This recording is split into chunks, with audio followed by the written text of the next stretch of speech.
Hey guys, আসসালামু আলাইকুম, welcome to my channel. আজকে একটু অন্য জায়গা থেকে আমি ভিডিওটা শুরু করলাম। বাই দ্য ওয়ে, আমি রুবাইয়াত।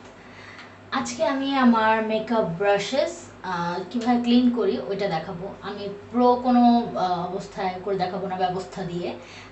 আমি ঘরে কিভাবে একটা নর্মাল মেয়েও কীভাবে নিজের মেকআপ ব্রাশগুলো সুন্দর করে ক্লিন করতে পারে আমি সেটা দেখাবো। আর এই ব্রাশগুলো ক্লিন করতে কী কী লাগে ওগুলোও জানাবো।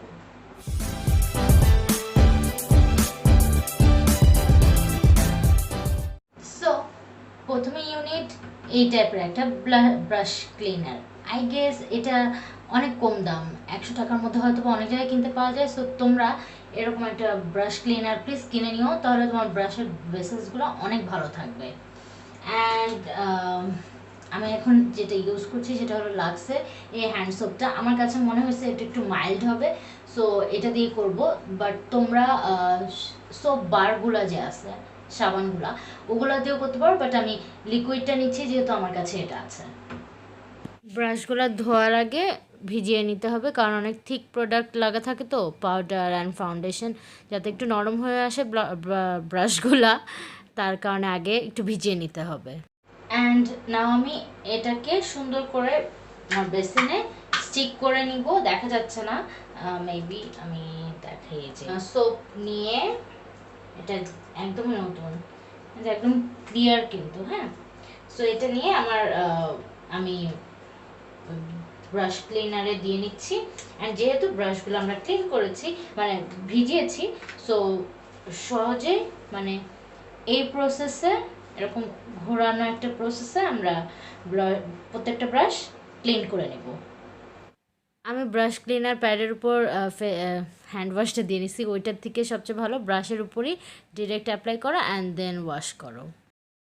অ্যান্ড তোমাদের যদি নর্মাল ক্যামেরা দিয়ে যে দেখাচ্ছি, যে দেখো এটা আমি ওয়াশ করার পর এটা হোয়াইট হয়ে গিয়েছে, অ্যান্ড এটা এখন ওয়াশ করে নিই, সো এটা কালারে অনেক সুন্দর করে ওয়াশ হয়ে যায় সব কিছু। অ্যান্ড তারপর হলো এটা একদিন শুকাতে হয়। আমি এখন রাত্রে যেহেতু এটা করছি, সো সকালবেলার মধ্যে অলমোস্ট শুকা যাবে, অ্যান্ড বিকালের মধ্যে পুরাই একদম ড্রাই হয়ে যাবে ব্রাশগুলো। তো চলো সব কয়টা ব্রাশ এক এক করে ক্লিন করে নিই। ব্রাশগুলো ততবার ধুতে হবে যতবার কালার বের হতে থাকবে, মানে ফাউন্ডেশন আর ব্লাশ আর কন্ট্রোলে।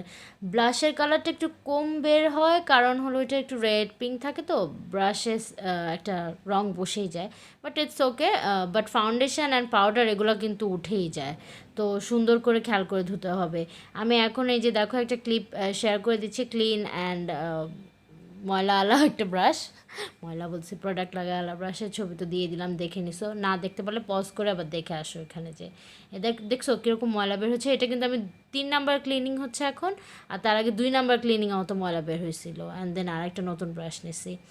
তো এভাবে করে যতক্ষণ পর্যন্ত ফ্যানাগুলো সাদা না হবে ততক্ষণ পর্যন্ত ধুতে হবে সুন্দর করে। এই এখনই দেখতে পাবা 2টা প্রোডাক্ট লাগালা ব্রাশ, অ্যান্ড তারপরে দেখবা কি সুন্দর সাদা চকচকা হয়ে গিয়েছে। আচ্ছা, ব্রাশের ব্রেসেলস কিন্তু যদি যে প্রোডাক্টগুলো ইউজ করছি সেগুলো অনেক পিগমেন্টেড হয়, নাও কালার উঠতে পারে, বাট যতক্ষণ পর্যন্ত ফ্যানা সাদা না হবে ততক্ষণ পর্যন্ত ক্লিন করতে হবে। নট লাইক দ্যাট যে ব্রাশের যতক্ষণ সাদা না হয় ততক্ষণ পর্যন্ত ধুতে হবে, ব্যাপারটা এরকম না। অ্যান্ড অনেকক্ষণ যখন পানির মধ্যে হাত থাকে, হাত এরকম হয়ে যায়, কেমন জানি হয়ে গিয়েছে। দাঁড়া আমি এই হাতটা দেখাচ্ছি, অবশ্য এই হাতটা দেখছি এরকম হয়ে গেছে।